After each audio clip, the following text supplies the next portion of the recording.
विचार करना कि शंकर भगवान की शिवरात्रि साधना की रात्रि होती है। शंकर भगवान की शिवरात्रि एक आराधना की रात्रि होती है। हमने पहले भी कथाओं में कहा, हर महीने शिवरात्रि आती है, प्रत्येक महीने शिवरात्रि पड़ती है, और प्रत्येक महीने की शिवरात्रि पर अगर आपसे बन सके, आप दुनिया में अगर आपके पास में लोग कहें कि ये बहुत गरीब व्यक्ति है, बहुत साधारण व्यक्ति है, इसके पास धन नहीं है, वैभव नहीं है, सत्ता नहीं है, इसके पास खुद का मकान नहीं है, इसके पास खुद की प्रॉपर्टी नहीं है, इसके पास खुद की दुकान नहीं है, दूसरे के यहाँ काम करता है, इसके पास कुछ भी नहीं है, हम उनसे कहेंगे 12 महीने शिवरात्रि आती है, 5 जगह पर चढ़ाई हुई बेलपत्र, आप एक वर्ष 12 शिवरात्रि का एक नियम ले लो, 5 जगह पर बेलपत्र समर्पित करना सीख जाओ।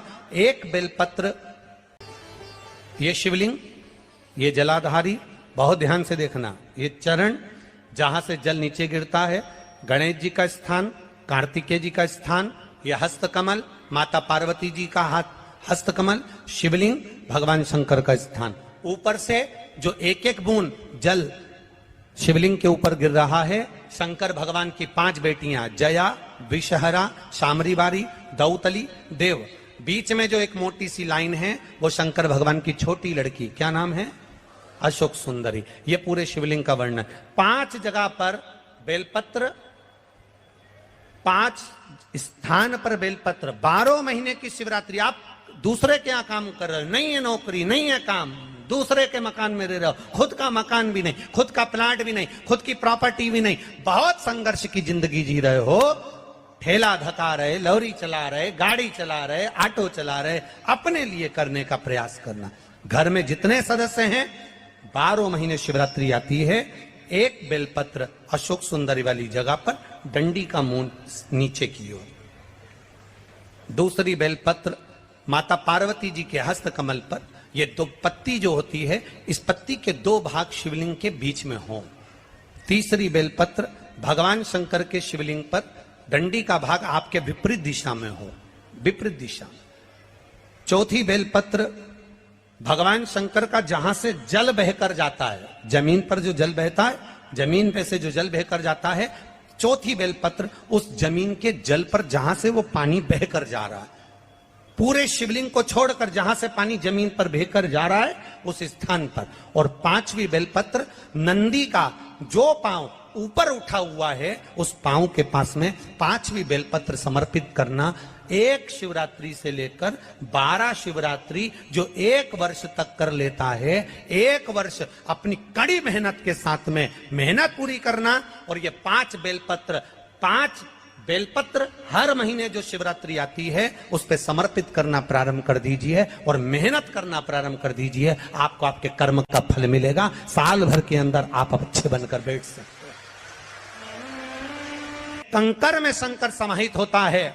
मैंने सुना शिव महापुराण में एक लोहे के टुकड़े को भी तू सोना बना देता है। मैंने सुना शिव महापुराण में एक कांच के टुकड़े को तू हीरा बना देता है। मैंने सुना शिव महापुराण में कि 12 शिवरात्रि का जो वर्णन है करा, 12 शिवरात्रि का जो स्मरण करा, 5 बेलपत्र का जो वर्णन किया, वो बेलपत्र का मैं भी उसको चढ़ाना प्रारंभ करूं। 12 शिवरात्रि पूरी होगी, मेरा देव अधिदेव महादेव सुनेगा जरूर और मेरी झोली भरेगा जरूर। अब इसमें एक नियम भारी है, वो नियम का स्मरण करना कि नियम कैसा चाहिए। आप कर्जे में हो गए, परेशान हो गए, टेंशन में आ गए, जिंदगी बेकार सी लग रही है, निवेदन है मेहनत करना। जो काम को कर रहे हो, जो दुकान लगा रहे हो, जो कार्य कर रहे हो, ठेला चला रहे हो, ऑटो चला रहे हो, चलाते रहो, पर उसके साथ में बाबा पर भरोसा रखो। इसमें एक नियम भारी है। कौन सा नियम? कि मान लो 12 शिवरात्रि में आप 1-2 शिवरात्रि शिव जी के मंदिर पहुंच गए, तीसरी शिवरात्रि पर भूल गए या किसी कारणवश कहीं दूर चले गए, ना जा पाए, तो घर के जितने सदस्य हैं सबसे निवेदन है कि 12 महीने की शिवरात्रि का नियम बना रहे हो तो घर के सभी लोग बेलपत्र चढ़ाने का नियम बनाओ। उसका कारण यह है, घर का एक व्यक्ति अगर बाहर चले भी गया, घर का दूसरा व्यक्ति शिवरात्रि को भूल भी गया, घर का तीसरा व्यक्ति किसी कारणवश काम में लग भी गया, तो घर का चौथा व्यक्ति तो शिवरात्रि याद रखेगा और हमारा नियम पूरा हो जाएगा। नियम पूरा हुआ तो हमारा कार्य पूरा। हम उस नियम को पूरा करें, हम उस कार्य को पूरा करें। देवऋषि नारद ने कहा अगर तुम्हें तप करना और उसका फल चाहिए तो तुम काशी चले जाओ।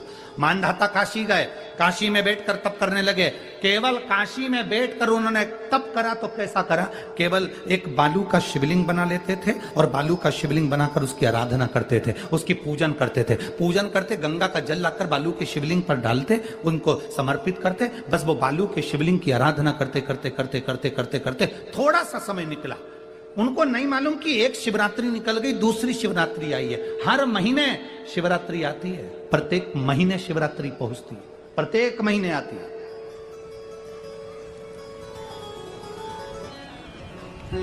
मानधाता ने बालू का शिवलिंग बनाया, पूजन करना प्रारंभ करी, गंगा जी का जल ले जाकर चढ़ा देते। अब कोई तप नहीं, कोई साधना नहीं, कोई नेत्र बंद कर नहीं बैठे, कोई तप साधना में नहीं बैठे, कोई घोर तप करने के लिए नहीं बैठे, केवल शंकर का शिवलिंग बनाया, पूजन करी।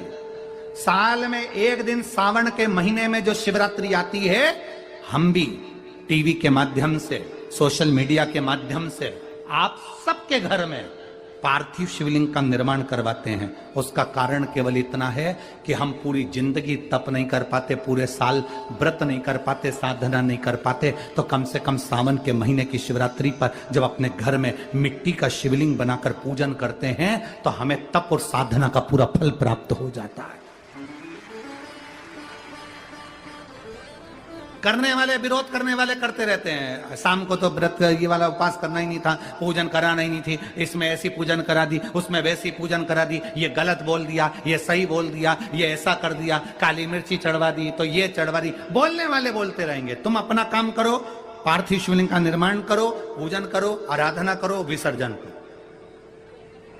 आग लगे बस्ती में, जम के बोलो जरा अपन रहो, क्या किसको रोइए, चादर तान के सो, अपने को मतलब नहीं कुछ भी कि अपन को सोचो।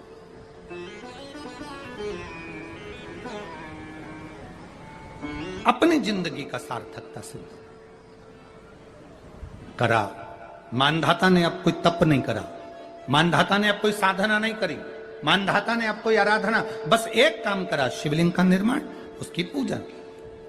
आपसे भी निवेदन करते हैं, समय मिला करें, हफ्ते 2 हफ्ते में गमले के अंदर ऐसी मिट्टी को उठा लो शिवलिंग जैसी और जल चढ़ाकर पूजन करके वहीं विसर्जन कर दो। उसी गमले में, उसी मिट्टी को वहीं विसर्जन करो।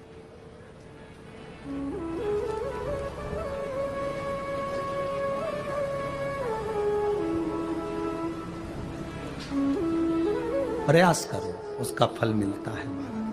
शंकर भगवान प्रकट हो गए, कहा क्या चाहिए तुमको, मांगो। अब मानधाता ने मांगा कुछ नहीं। मानधाता ने कहा कि पहले तो मैंने जब तप करा, साधना करी, आराधना करी, तब तो मुझे आपका दर्शन नहीं हुआ, और अब आप मेरे सामने आ गए तो मैं मांगू, ये श्रेष्ठता कहाँ है? अब मैं मांगू, ये श्रेष्ठता कहाँ है? मुझे मांगना नहीं है, कुछ तो मांगो।